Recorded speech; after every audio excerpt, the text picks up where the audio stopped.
Good afternoon, everyone. Welcome back to the main stage here at REC21.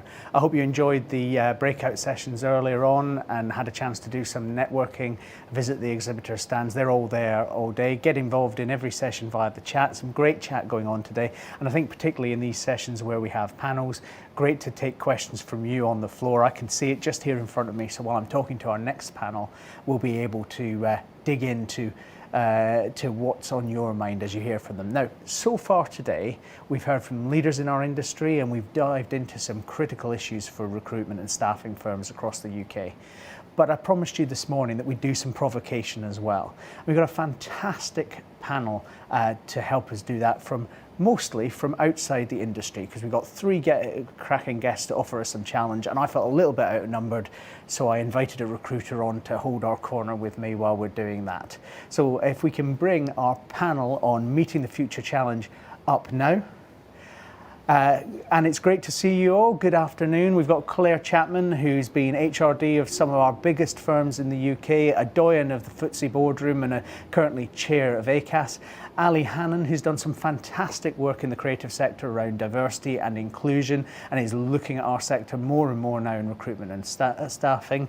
Andy Palmer, many of you might know from his days as Chief Executive of Aston Martin, who's now looking increasingly at issues around sustainability in automotives and manufacturing. And finally, and by no means least, Steve Guest, author of the fantastic book Top Biller, a great recruitment leader. And Steve, it's good to have you with us as well. So our job for the next 45 minutes or so, team, is to set out some of the challenges that every business is facing right now, and maybe we'll work towards what that means for us in the sector.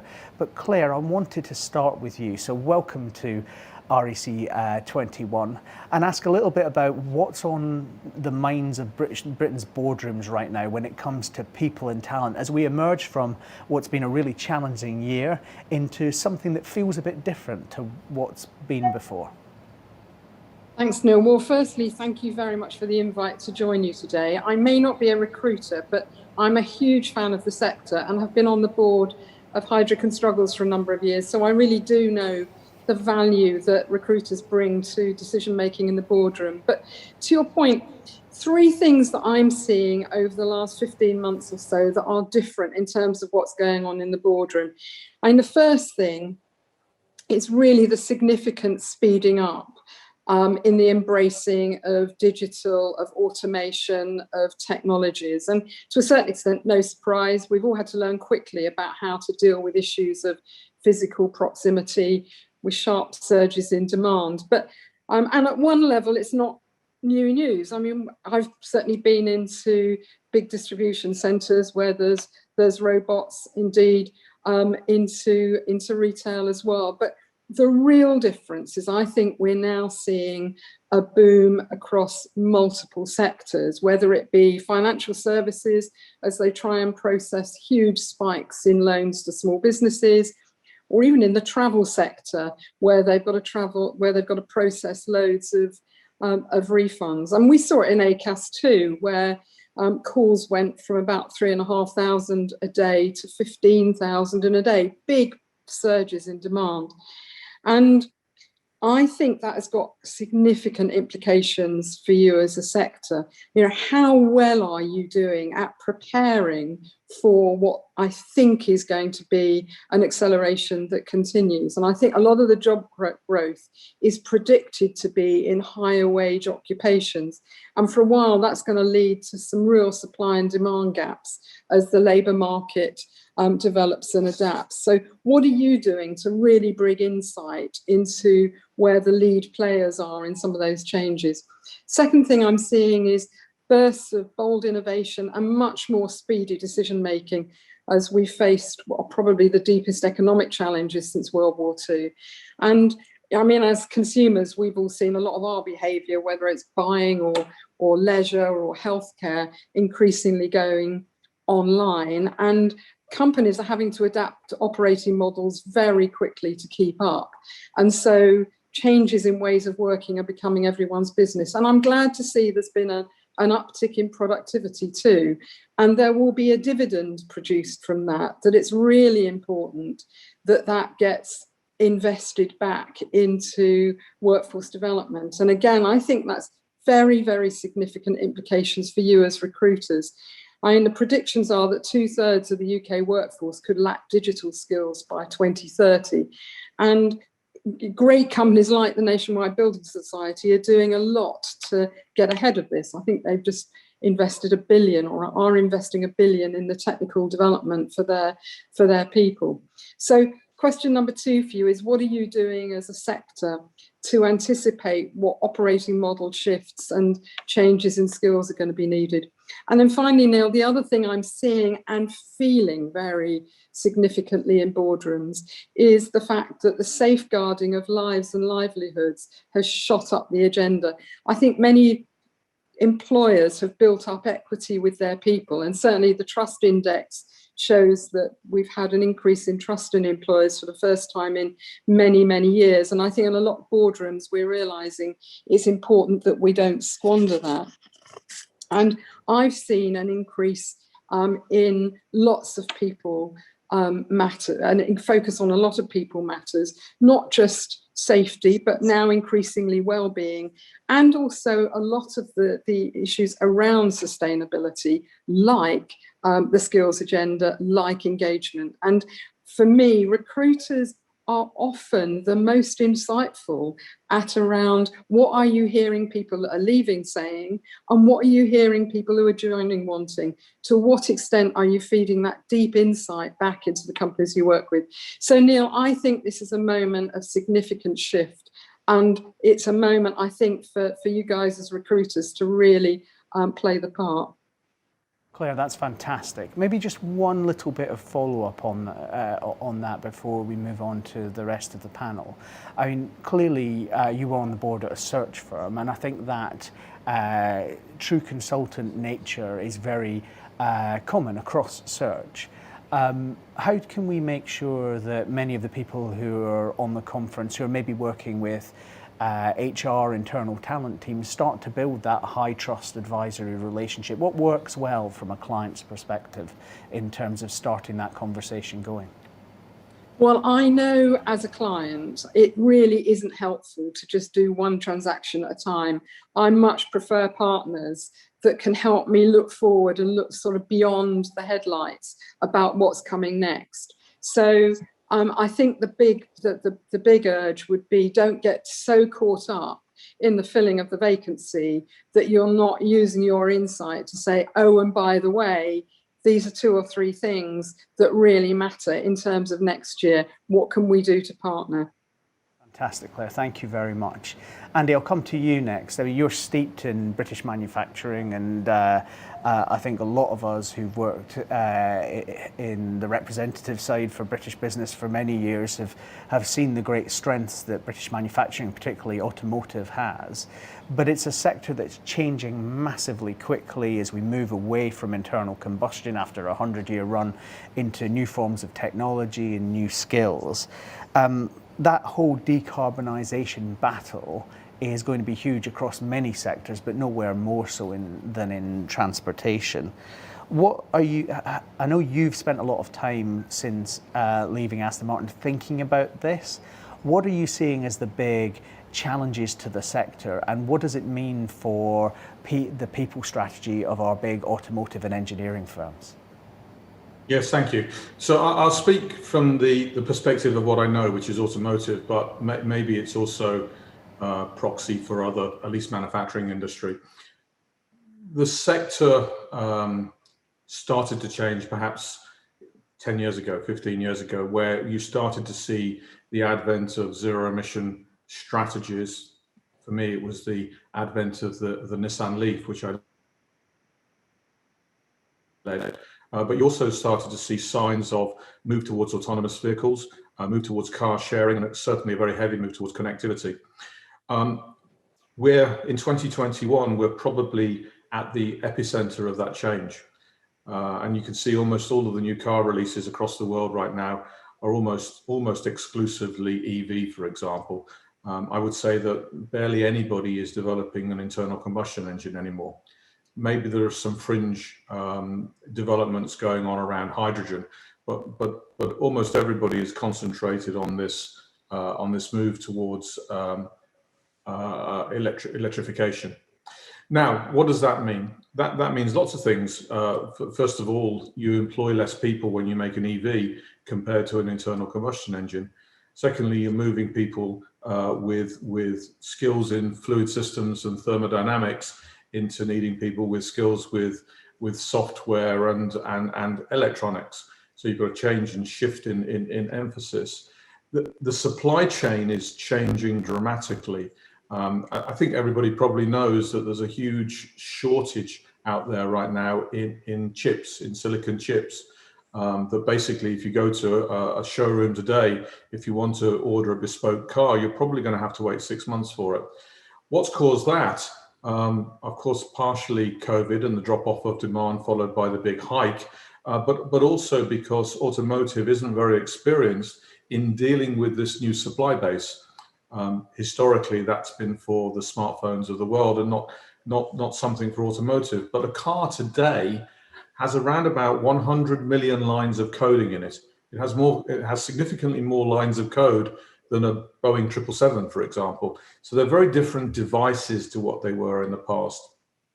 What does all this mean? What all this means is, of course, that you need a transition of skills and you need to pivot quickly or die. For the United Kingdom, that's especially so because we're very reliable on ownership of companies outside the country, and therefore we have to demonstrate on a daily basis the economies and the efficiencies of being located in the United Kingdom, whether it's from an R&D point of view or whether it's for a manufacturing point of view. And that means that we need to attract the supply bases. The most obvious one is the gigafactory or the battery factories. We don't have any in the UK, bar the one that I was responsible for building, which is at Sunderland. There are no others. But if you want to survive in this business, if you don't want to go into an existential crisis with an industry that employs, I think, 870,000 people, then you have to pivot to these new supply chains and these new technologies.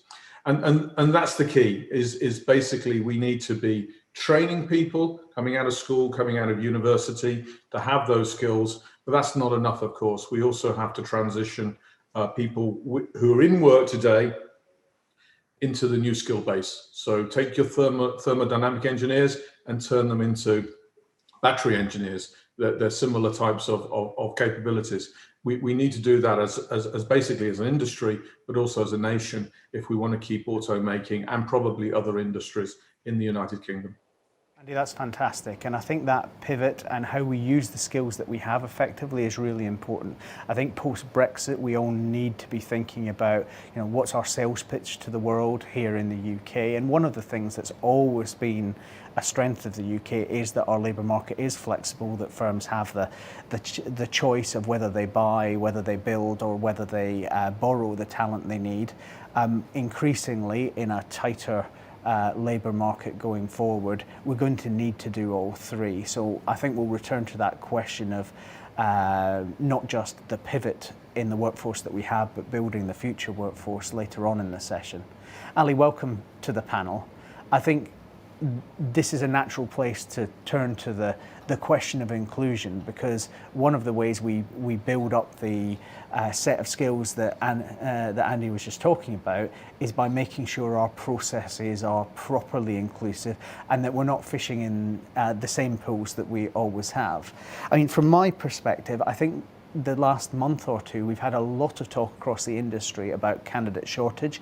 We're definitely seeing that, and in some sectors, driving and parts of IT, I think particularly sharp. It's obviously true. But there are also areas of the labour market where people aren't yet fully activated in the way that they might want to be.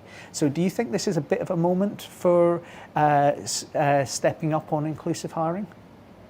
Oh, absolutely. I think this is actually a business critical moment for everybody. And I think, one thing just to think about, we know that diversity and inclusion, like all that we've been talking about so far, we know that bringing in a variety of perspectives can help us with problem solving. We know that diversity and inclusion increases productivity, it increases innovation, it increases team performance, it enhances your brand reputation, it reduces fear, it creates much better culture, and it also gives teams the benefit of having a global impact. So many reasons to believe in diversity and inclusion. We also know that when boards are gender and ethnically diverse, that their profits go up by about 35%. That's some McKinsey research that's been done. So many good reasons to actually invest in diversity and inclusion. But the challenge that we've got at the moment is, particularly with the talent shortage, is, and it's so brilliant to be able to talk to recruiters here today who are the gatekeepers of talent, is there are pools of talent that even before COVID hit have been overlooked. And I think just to kind of run through a few pieces of data of things that have happened since the pandemic, and I guess to really encourage recruiters to open your eyes to talent that might have been invisible to you before, is to really kind of turn to begin to see who is out there and who you might be overlooking. So, for example, we know at the beginning of the pandemic, youth unemployment shot up. But this particularly shot up for young Black talent. So at the moment we have 40% Black youth unemployment, which is the highest it's been since the 80s, and as high as it was at the time of the Brixton riots. We know, for example, only 16% of autistic people that were in employment before the pandemic. And we know, for example, that disabled talent have been really disadvantaged throughout the pandemic, with 7 out of 10 employers feeling that they don't have the processes in place to actually take on disabled talent. So again, like a whole set of individuals, 20% of the UK suffers from some kind of disability or experiences some kind of disability. And so not being able to employ people with disabilities means that, again, you're just overlooking a whole section of incredible talent.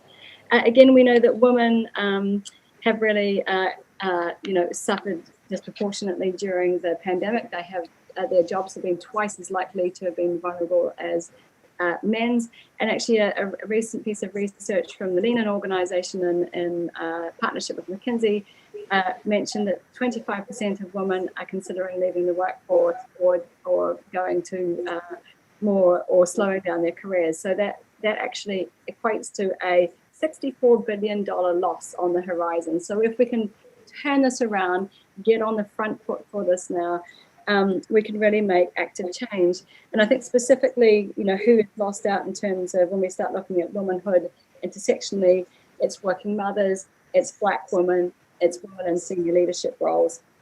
And I think just also turning back and thinking about older workers, well, again, they've been disproportionately affected by the pandemic. Many over 50 have been laid off. They're often seen as being more expensive than younger talent. They have actually suffered a 9.5% wage loss compared to young talent, which has experienced a 4.5% wage loss. And equally, they find it really hard to get back into work. Something like 64% of them are still unemployed after 6 months. So again, we've got older workers who are keen to get back into the job market, who are finding it difficult. We've particularly got Black youth, we've got disabled talent, and we've got a lot of women who really just need employers to think differently, to really appreciate the skills that they can bring into the workforce, and to really think about some of the good things that we've actually learned from the pandemic, which is that jobs can be done remotely. People can work flexibly. Flexible working is absolutely business critical going forward. How people want to work, their kind of different working patterns mean that you can really hire for this diversity dividend factor. Of course, in the remote working world, there's a lot of accessibility features that come with Zoom working or working. Of course, employers really also had to embrace sick leave as well. And of course, we've all seen with the pandemic that we can bring our whole selves to work. We've met people's children, their cats, their dogs, their puppies. We've been in their homes. So actually the phrase of, turning up to work as yourself and being who you truly are has been something that we've all had to embrace during the pandemic. So there's 5 things that we've really learned as a society from this pandemic that is super positive and can really mean that we can bring this diverse talent into our businesses where those businesses allow. But so my challenge to you all is to really think about who you're not seeing, who's struggling to get back into work, because there is a talent shortage coming up, but the talent is there. You just have to look harder, you have to look deeper, and you have to consider different types of people for different roles. We actually often do an exercise when we teach, for example, bias in recruitment. And one of the big challenges we all have is stereotypes. So, for example, if you think of a social media director in the advertising industry, for example, possibly who's coming into your head as a younger person. And actually, maybe you just need to flip around those narratives in your head and those stereotypes and think about who else that person could be, an older person. So it's really just kind of challenging your stereotypes, challenging your biases, and really embracing some of the great changes that we've actually seen during the pandemic. And then I think we can address some of the challenges that both Claire and Andy have spoken about.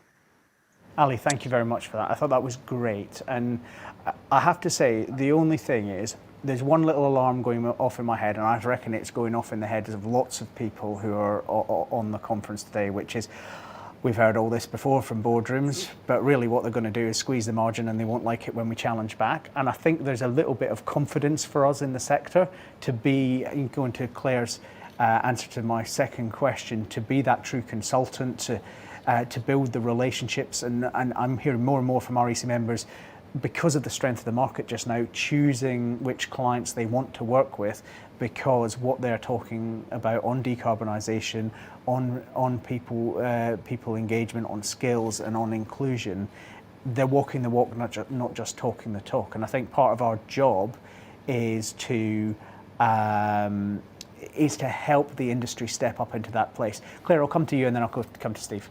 Yeah, just a very quick point. I mean, I think Ali is completely spot on. And it reminds me when I was in Tesco and we were really struggling at one point to be able to recruit into the front line.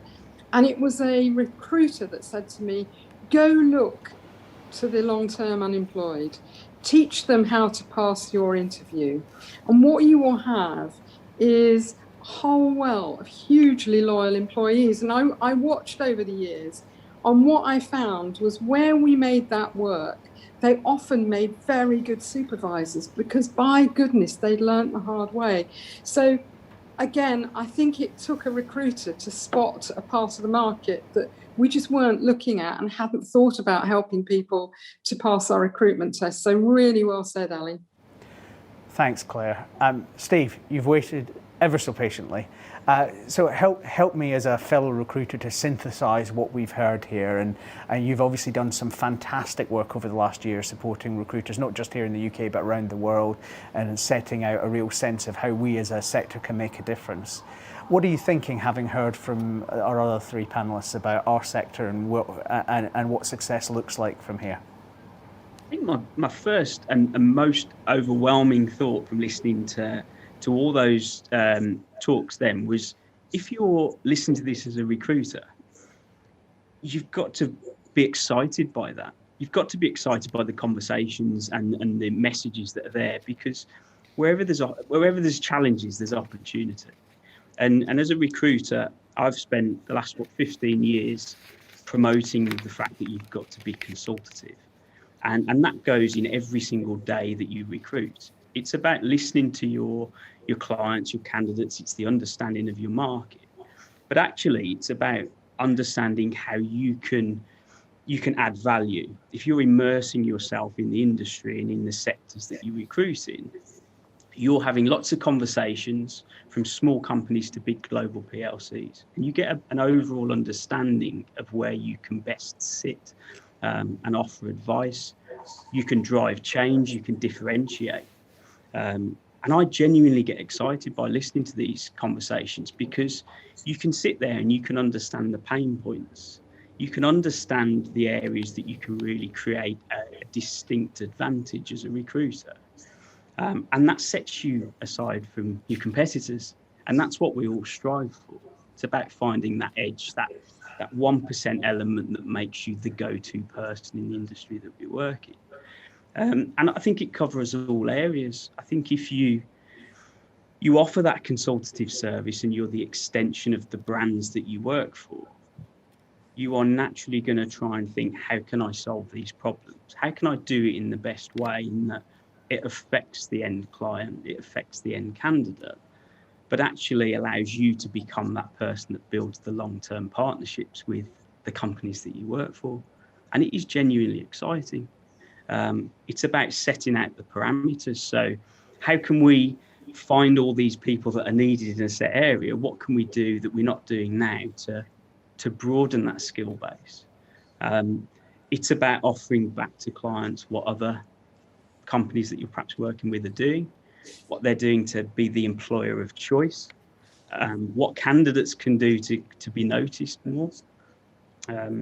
I've worked in construction for the last 15 years. A lot of construction contractors can be seen as quite archaic. They're very old school and they don't necessarily move with the time, certainly some of the ones that I've dealt with in the past. And it's about an education process of what we can do more to ensure people are being employed, and that we can help affect all those numbers. For me, it's genuinely exciting. And as I say, I think we're at a point where we can drive change, we can differentiate, and actually we can get more people into work. You're not alone at being excited, because what I've been doing while you've all been speaking is checking out the chat. I've got my little screen off here, and you've set the chat aflame, and there's a whole slew of things to pick up on. But I want to pick up on one thing with you specifically, Steve, which is a couple of comments, and the chat's been flying so fast I haven't picked up the names of who said it, so sorry to the people who said these excellent comments, because I didn't get them before they flew past me. But there's a bit of a clash. There's one comment that says, a little faith, going back to what Claire said, a little faith in someone gets repaid, if support and helping people through. But on the other hand, and I think it was Kelly that said this, there's coming back to recruitment after a few years away, there's a sense in which hiring managers are looking for square pegs for square holes, people who perfectly meet the job. There's a gap there that we as an industry have to bridge.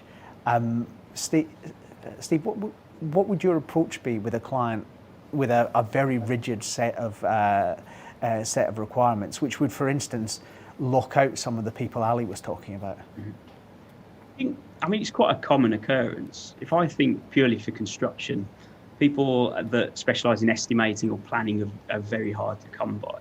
And if a client comes to me and asks for a senior planner, I know the market doesn't generally offer that level of person in the industry. And it's about, again, being consultative back to your client. We can look for that person. It's not a problem. I can go and do that. But with that brief, we are going to struggle to find somebody that ticks all the boxes. Have you thought about, and then I go on to say, this is what the market currently offers. So you can get someone slightly more junior, we can train them up. You can get someone more senior, but they're going to cost you more.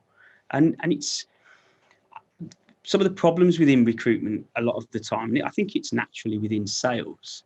We quite often say what we think the end user, the client or the candidate want to hear, because we're frightened of saying something that we can't deliver on, than actually just being consultative and saying, look, we are going to struggle to fill this because of X. We need to go at it in a different way or from a different angle. Have you thought about this? We are, as recruiters, solution providers. If we're saying we can do something and we can't, everyone ends up disappointed. I think that's a really powerful insight. And Ali, I'd be interested in your experience on this, where you've got a bit of hirers and candidates missing each other in terms of the market, and what you've seen, particularly in the sectors where you've gone deep already, in terms of how you close that gap.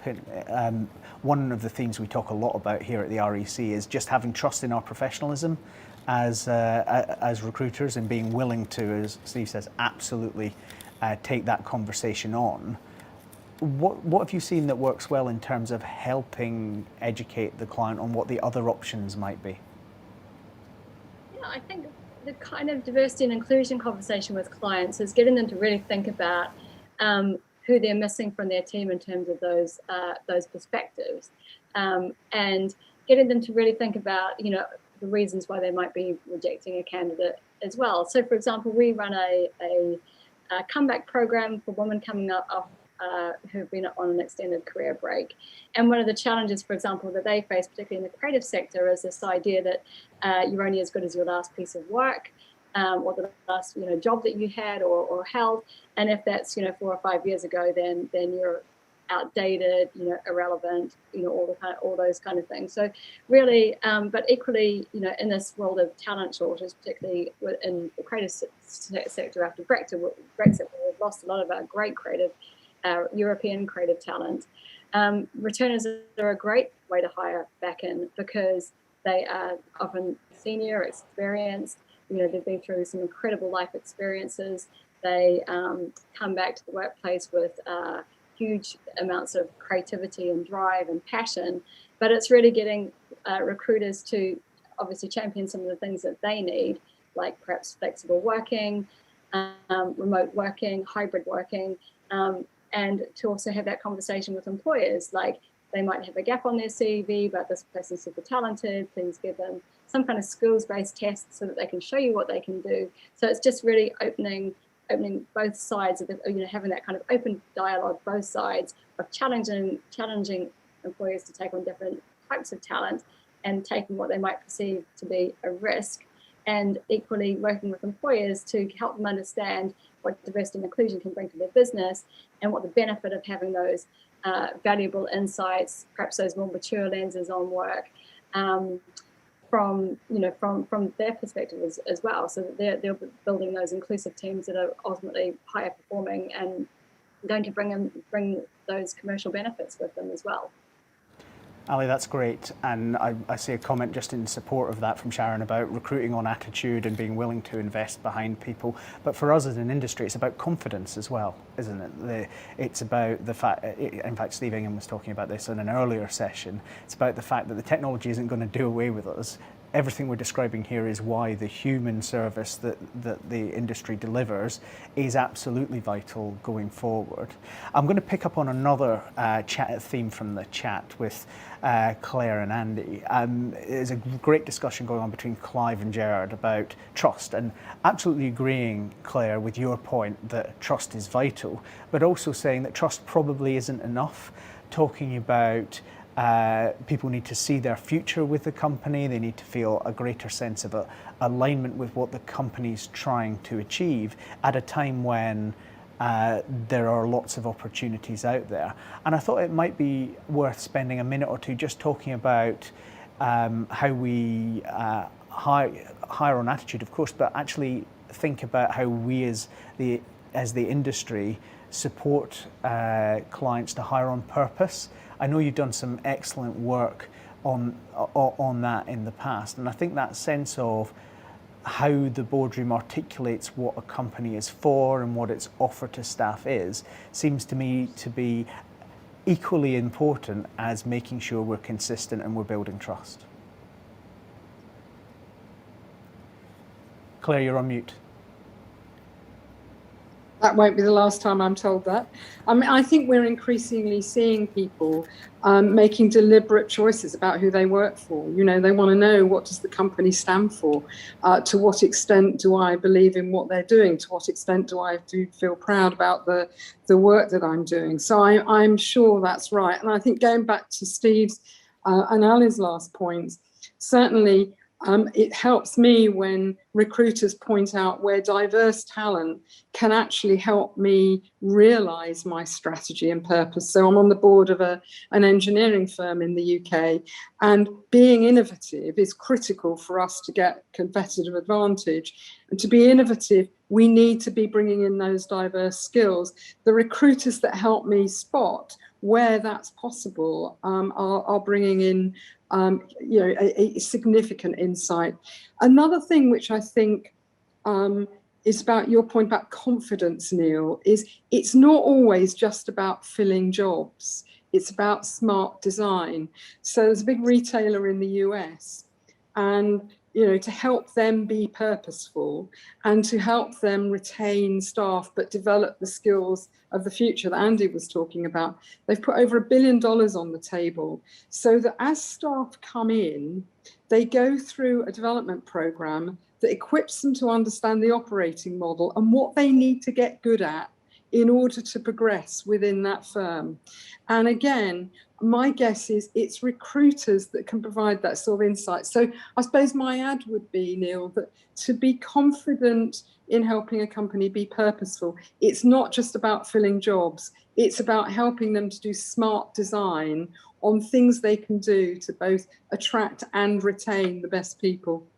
That's really helpful, Claire, and it aligns really well with Sharon's comment in the chat around how to approach hiring in this new world. Andy, I wanted to give some time particularly to thinking about young people in all of this, and we all know how badly hit young people have been by the recession. Young people always suffer most in recessions, and even within that group, as Ali was setting out earlier, there's some differential impacts according to where people are and their backgrounds.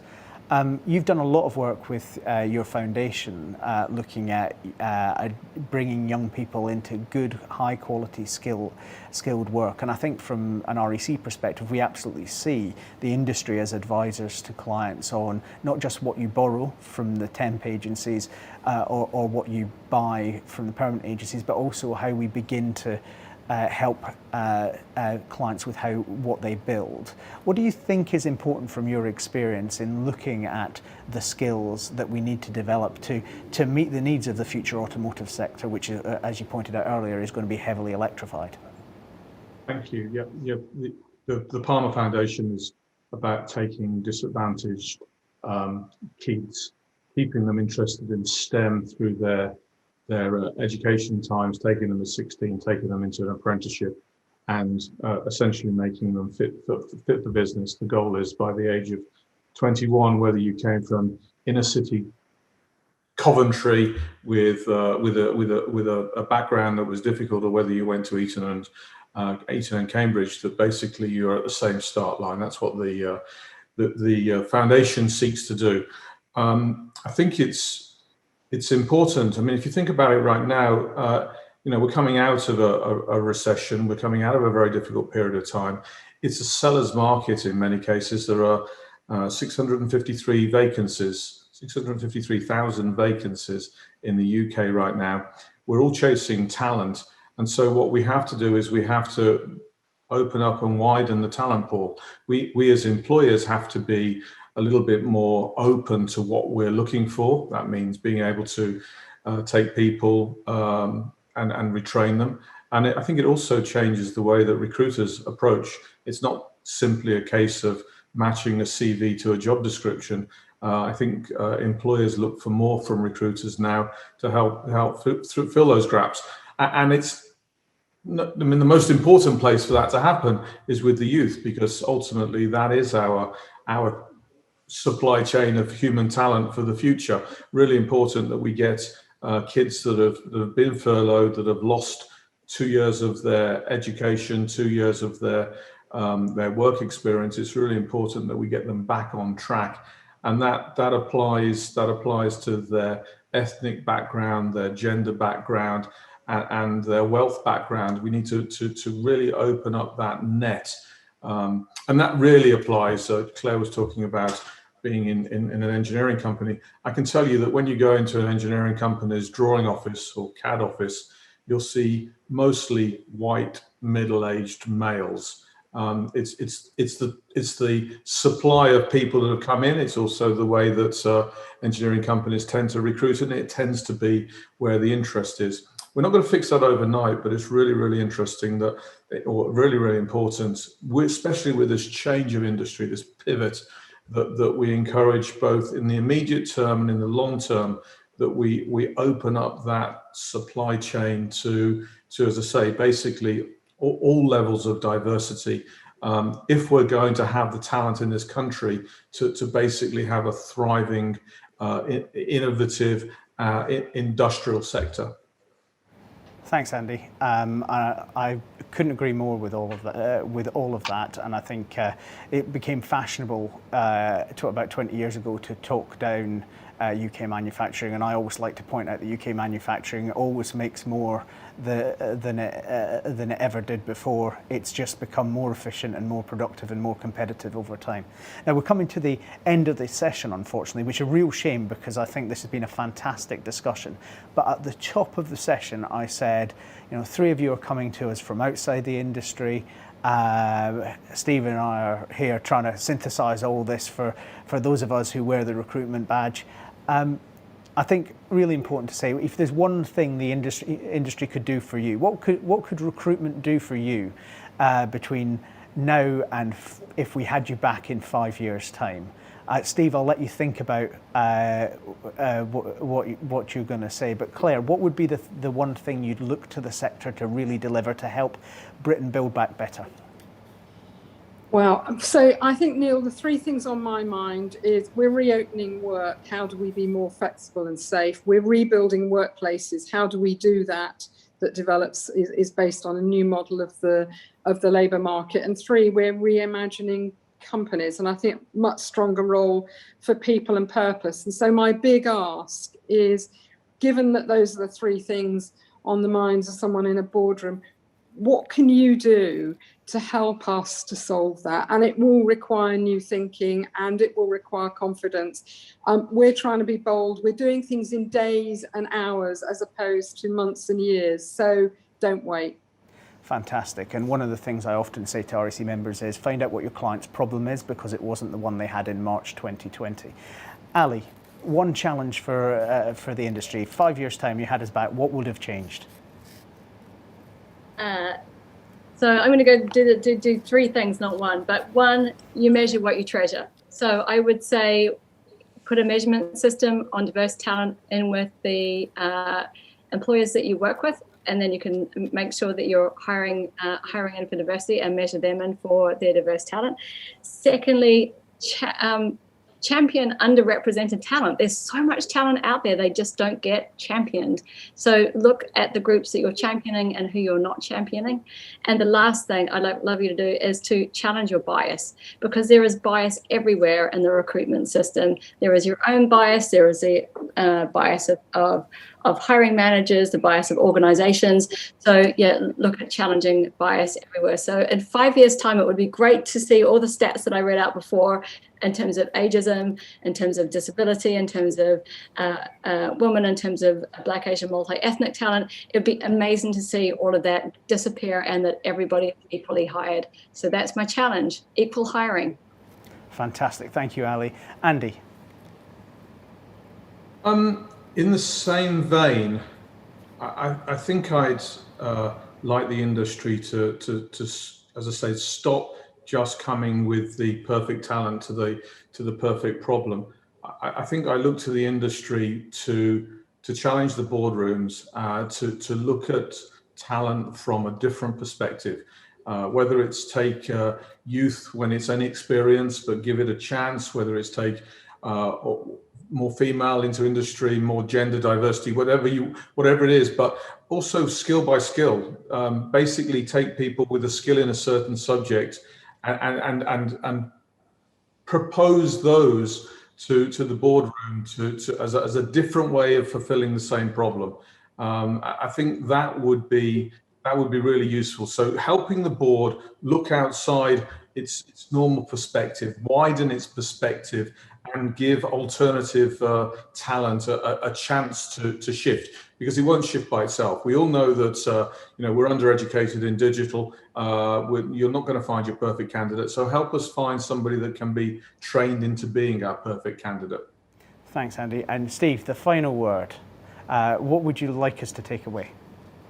I love all of them answers, and I kind of echo it. I'm a consultant that looks to build long-term relationships, kind of stop that transactional job-by-job recruiting and look longer term to build those partnerships with your clients.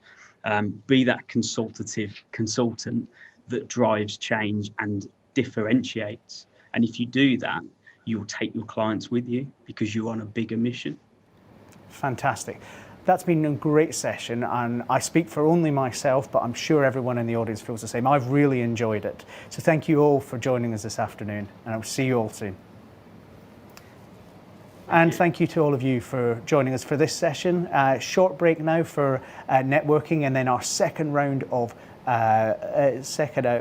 breakouts to join in and really deep dive into some of the big issues, and then join us back here on the main stage later to hear from Karen Villamoria and from Nicholas Hamilton to close the day out. Have a great break.